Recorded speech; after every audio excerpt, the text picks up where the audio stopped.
Tendang tanya orangnya kakeli kaji ke pengkhianat perjuangan kaji ke lamiat Jawanya ke nyanyi ubay berea rumah ibu inang ipu boh rumah inang ipu boh mata inang ipu boh hopung inang ipu boh mamadum rata orang dro naik ilong ni cek menyenapeng si ribe langkih ni cek ku pen rahung le menyebu bunga cikadu ni Malaya ya menyahana ni sangat bak gudang Cina ile atau bak kedai bruk Cina atau bak kedai bruk Melayu dalam tempat pejubu. Pegah berapa buang. Nya salah-salah apa yang nak tak mano. Bak toki ada depa kadang-kadang talah si toki sabai. Ipega kedai yu kerja ron. Dari dasar yang hanagat kerja ron. Ron ikhlas. Tapi urung poe kan tente kan. Manjir bang saja lagi kan. Kamu siut bang sabodonya kaji kemigran. Sementara nanggro tekaya icok soha-soha membulak-bulak pulang ke Jawa. Di Jawa kirim transmigrasi di mana ya kerja ke pulau apa ke kerja ke kampung Jawa. Bedak tengok kata akan bapaknya kan wali pu kata akan bapak yang mutuin datu danya. Pakan. Sama ulai ada apa ni? Ulai tak berdua bagi kau orangnya. Ulai kan dia hati tak berdua kawiu kata gila-gila kerana. Nya kan wali handa marwah. Bele gadah, pakiban gadah marwah si atahana. Nya mamadum bijih lami orang yang pungo ke pangkat Jawanya. Nya hana untung ke bangsa Aceh. Yang dipegat propaganda man. Jadi kalau ronyo lawan lelaki mah lun tamah baju. Nya kenapa nan pekan olahraga nasional si pai kan. Nya dengan geja abak ponnya, nya sabang gedukung si pai. Menyelung hanya ja bah menantung kali. Ponnya dapat tujuan si pai pegat pon depe. Seluruh Indonesia, seluruh 80 provinsi yang dihoi Aceh nganu Medan. Pakai pegat Medan ngai Aceh karena Aceh hana mampu pegat pon. Hana prasarana aja hana membalai fasilitas aja. Kolam renang, tempat lari macam-macam hana, maka digabung.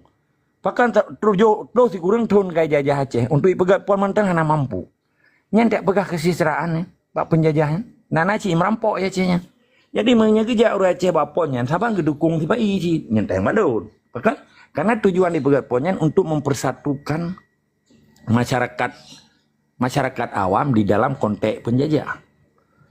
Ciban cara itu sabo. Hai dengan mutemnya piala maksud ataupun pergekeun maksud na pertandingan tak kejum Empoli. Juara ji semua juara 2 Aceh, juara le Papua. Kan kam sapa nan kam gigi nan, kan kam saboh nya. Hanali cerita Aceh mereka laule ji kalale nan. Mulai bak latihan pun sampai dikirim kan, bak pertandingan daerah sampai dikirim mewakili Aceh kan. Nya hanali Aceh mereka ban muda kan. Dikalan orangnya nyan mesti pertandingan bola di kecamatan. Menyena Aceh mereka laule awam bola ni cek ni kau aku biji. Tapi ku sambung lagi memang tiku. Hanali tunggu nyai pelale. Anemi darah ipernotari.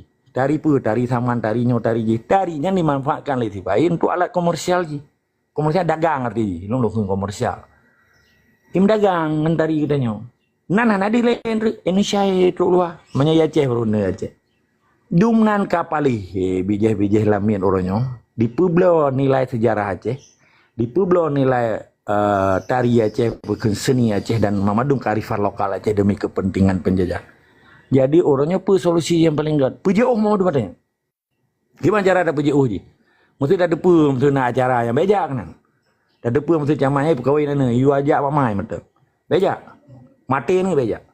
Nyakeun hukum sosial di samping hukum Islam yang tertegakkan memadum para pejuang katanya tedang jamaah kampung. Subuh bertedang jak ramai-ramai nyak deuh. Beda berbawai. Sebab menyawai tak beda kata ki hanai coy mano ele kata coy tanya. Menyetelat tak beda awai coy mano. Sebab awai mano beda ngetanya. Nampak? Ilung yang lum pegahnya kata ke tapi itu nama. Batai dengan li kaplat bono li bija-bija ia kreh yang hanagatnya yang poh bangsa Aceh. Sebab cukup ya punya Acehnya mereka ini hanapai dua li Acehnya. Hantar pergi mandun lagi kata sikat karpetnya. Nampak? Rubah suma, rubah lebing gadah ya Acehnya. InsyaAllah. Menandai tetap semangat dari istiqamah. Semoga orang-orang yang berjaya ke generasi penerus yang pertimang nanggro kan ya pertimang lamir dan kan ya temah-temah lamir Belanda. Tetap semangat dari istiqamah. Assalamualaikum warahmatullahi wabarakatuh.